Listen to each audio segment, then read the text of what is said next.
तर स्मार्ट सिटीवरून राष्ट्रवादी काँग्रेसचे अध्यक्ष शरद पवार यांनी भाजपला खोचक सल्ला दिलेला आहे। पुण्यातील बाणेर रोड स्मार्ट करण्याऐवजी झोपडपट्टी परिसर स्मार्ट करा असा खोचक सल्लाच पवारांनी भाजपला दिलाय।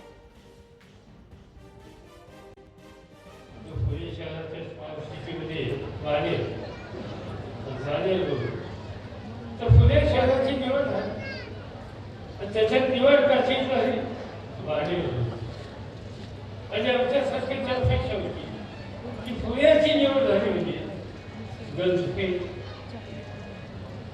भवानीपेठ, नानापेठ, येरवळची झोपडपट्टी हे सगळे भाग त्याच्यामध्ये येतील, ते सगळे सुरुवात होतील। त्याची निवड लोकांनी सुरुवात आधीच केलेली आहे। त्याचा सरकारी आणखी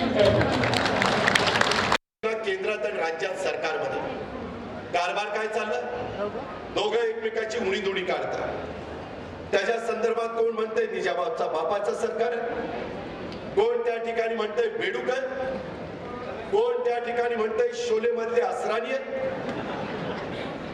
कोण त्याच्यामध्ये सांगतंय की तुम्ही एकटेच राहाल, तुमच्या मागे कोणीच राहणार नाही। अशा पद्धतीचा सध्या या ठिकाणी कारभार चाललेला आहे। कोण वाघाचे चर्चा करतं, कोण सिंहाची चर्चा करतं, काय प्राणी संग्रहालय आहे का? आज महाराष्ट्रामध्ये प्रश्न कुठले आहेत? रोजीरोटीचा प्रश्न आहे।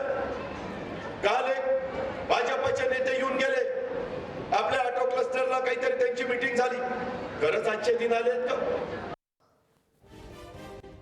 अजित पवारांनी शिवसेना भाजपवर टीका केलेली आहे।